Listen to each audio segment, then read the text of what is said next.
Hello everyone and welcome to game 3 in the series. Let's go ahead and get this started.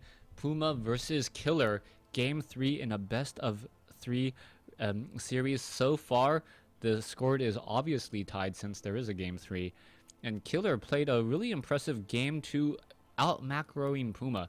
Game 1 it was really back and forth, but Puma started to chip away at Killer's units, and we'll see who has learned their lessons the best in terms of the others' playstyles and what they will expect from their opponents.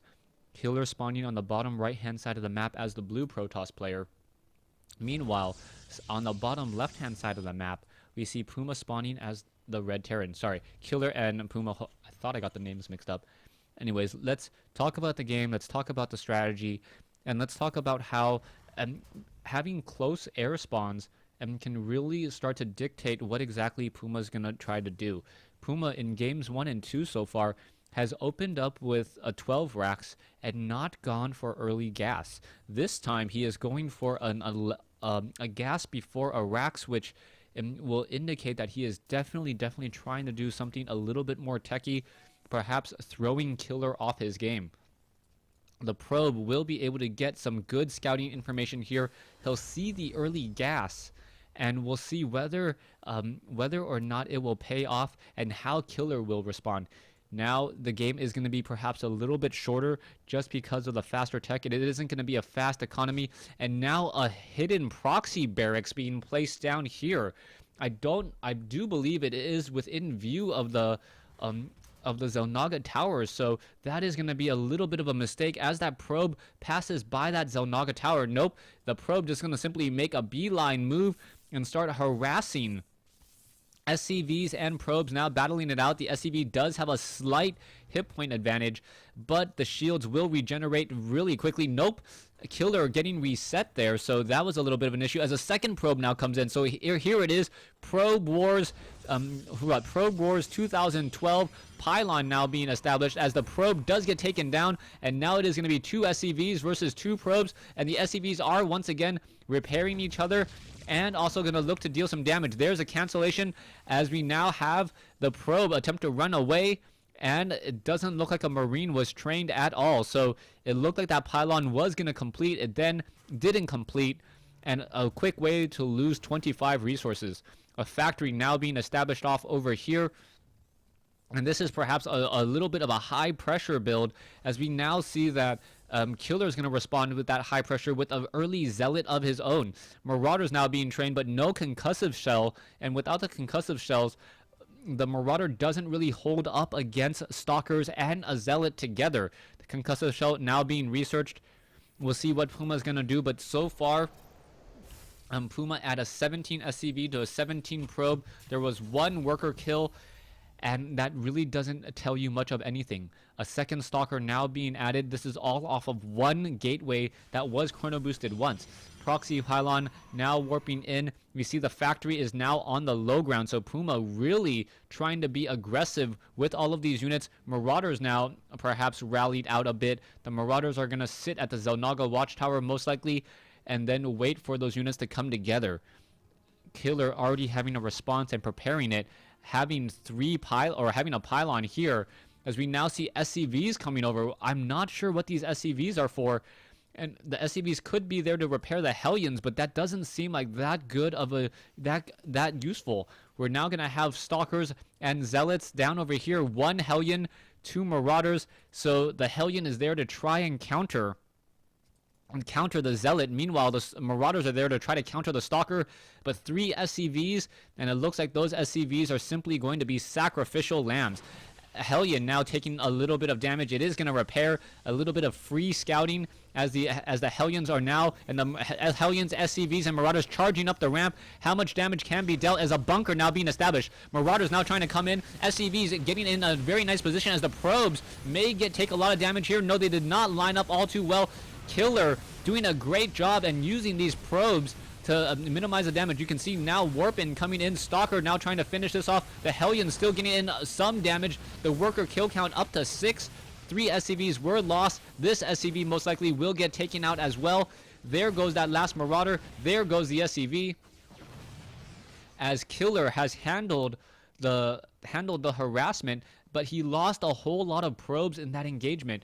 Now in comes the counterattack. Zealot's gonna just march inside this base. There is only one gateway though. Sorry, there's 2 additional gateways in the back. So the gateways, or the Zealots, are now gonna try to charge inside here, and Puma going to lose some valuable mining time.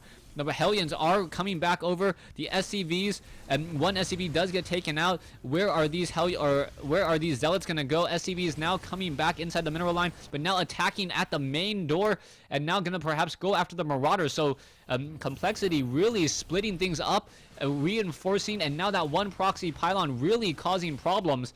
As now we are going to see perhaps this barracks perhaps need to lift up. SCVs coming down. The SCVs are going to perhaps be on auto repair. And here we go. There is a bunker. The SCVs are going to try to attack and engage. Zealots are going to go after SCVs. Harvester count on both sides taking a very big hit as the SCVs are required to stay alive. Stalkers now need to back off though, as there is no way he's going to be able to break that front door. And now Killer with the great job there, evening up the kill count. Marauder now down over here. Is it going to be enough? 2 Stalkers now looking to focus down and perhaps take down that tech lab. If it can reset the damage. Oh no, it looks as though Zealots are now coming in. Gonna go after a couple of the Marauders. No more reinforcements whatsoever. Stalkers now coming in. The Marauders are in a bit of a run. Is it going to be able to get taken out? Yes, it does. But the Marauders are able to jump inside, and there was only one Marauder inside the bunker. The units simply walk by, and that was huge. An SCV now taken down. Marauders and Marauders just sitting in that bunker, unable to really engage. And that one Marauder, the barracks not being in the base, is a huge loss. SCVs now making their way over to try to finish off the Stalker. The Stalker in a very tight corner as the Zealot gets taken down, and now the Stalker gets taken down. 19 workers killed. 15 harvesters compared to 20, but a new command center already being established by Puma. So Puma is gonna have a nice, I just gotta say, I gotta believe it's gonna be a nice economic lead if the game does go long. This barracks on the low ground has really been causing problems as reinforcements with really no home field advantage. A lot of Marauders being trained, so Killer now transitioning into Phoenixes. So Phoenixes are going to be able to do a bit of harassment. You can see more barracks now being established. No missile turrets, no anti-air whatsoever, and I love this change. I love this tech change by Killer, but he needs to also expand. That's the problem right now. Without an expansion, he's not going to be able to hold on to any advantage that he has, as this command center is going to be training up a lot more units. The Phoenix is currently at, what, 26. It needs about another 10 seconds to go. A second gas now finally being established. The Phoenixes are going to make their way out and continuing to now chrono boost. Here we go. Here's a drop. And what is happening here? The medevac is going to get destroyed. The probes are going to be coming over. And a Zealot now coming in. So the Zealots gonna finish off, but it is really gonna come down to the Stalkers to finish this off. But this is not good. The Phoenixes did not intercept in time. The Marauders will need to get picked up one at a time. The Stalkers may get taken down here, but a lot of workers now counter killed. 22 harvesters compared to 15, and now mass Marines need to be trained. We'll see what's going to happen here. The Phoenixes are making a beeline move. What is this Phoenix doing? It is now chasing after the factory instead. It really needs to go after these units here. Perhaps pick up some mules, get some damage. Yes, there is one SCV. There are now 2 Marines down. And what is going on here? Yes, another Marine going to get taken out, but the energy on those Phoenixes are not replenishing quickly enough. The Phoenix, or the barracks, now taking a lot of damage, finally going to be able to land. Perhaps the Phoenixes can go after the factory, and if it can go after the factory, at least deal some damage here. One Marine does get taken down. The medevac now taking a lot of damage, trying to constantly shift with those Phoenixes, but I believe one Phoenix did get taken out. Killer now needs to be very careful with this low hit point Phoenix. He needs the energy and he needs to keep it alive. The factory now backing off, now returning back home. It will be able to build more add-ons. Stalkers now trying to come in. The Phoenix is taking a little bit more damage here. Not one one Marauder in the bunker, and still adding in more and more Phoenixes. So this is really an all-in play now, as we can see that Killer is sitting on one base still. The SCVs now trying to make their way over. Marines are now trying to come back, as we see SCVs repairing the bunker off here. The medevac will be completed as the SCV is able to finish off that front door and keep it alive. SCV now wandering around on the far side. It looks like a probe from Killer is finally going to re-establish that nexus, but this harassment is simply not enough. If perhaps he had gotten earlier Void Rays, the Void Rays would have been able to shut down the Marauders much more quickly, been a bit better defense, and perhaps could have come back in for a little bit more harassment. We'll see how all of this is going to work. The Phoenix is still being forced to fly away. A new orbital command now being established just as the Nexus is going down. And Killer is at 25 probes compared to 29.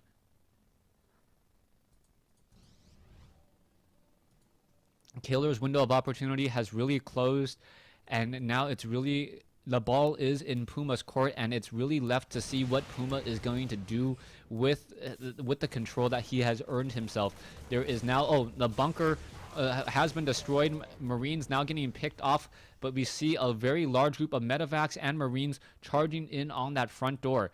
The front door, one SCV simply walked in. You can see that this Nexus, this is all that is left. Army count is is significantly larger for Puma, especially when you consider that those Phoenixes cost more than Stalkers. Those Phoenixes are not going to be able to deal nearly the amount of damage needed as the Phoenixes try to go after those medevacs.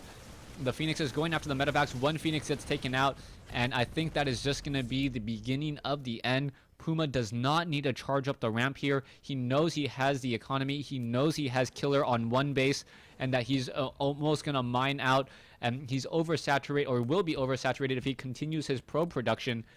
And Puma playing it smart, getting himself the advantage, and now allowing his economy to dictate the pace of the game. The main base is nearly mined out here. SCVs most likely will be picked up and shot out of the sky. Another SCV getting taken out, but it's not going to be enough, especially as missile turrets are guarding many of the mineral lines.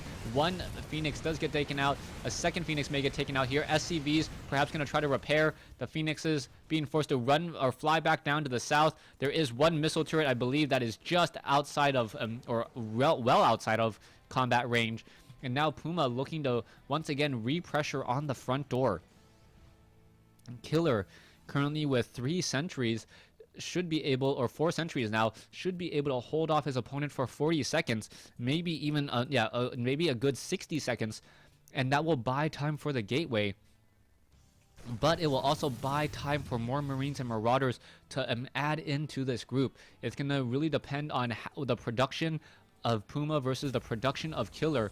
And with so many reactors and so many production buildings for Puma, I think Puma will be able to simply attack here and end the game momentarily, perhaps even trying to do an elevator drop. An elevator drop could work out well. You can see that the scanner sweep is keeping track. I love this play by Puma, forcing Killer to try to be everywhere at once. The force fields are down once more. They're going to try to charge in here. The Marines and the Marauders able to push their way in. One force field does come in. Another force field comes in. A little bit sloppy, though, as the Marines and the Marauders now battling up and engaging. And there is the GG. Killer losing Game 3 to Puma on Shakuras Plateau. I really don't think Killer did enough damage with those Phoenixes, and also suffered a little bit too much damage from the Marauders. If he had had a stronger economy, perhaps he would have been able to establish up his expansion faster, but that's always a very difficult call. Do you want Phoenixes, very strong, fast harassment unit, or do you want Void Rays that can attack both ground and air, but melt away at Marines? With the Marine count as low as it was, I think Void Rays would have been better. Thanks for watching. Thanks for listening. Hope you guys enjoyed Game 3 and this Best of 3 series, and hope to see you guys on Battle.net.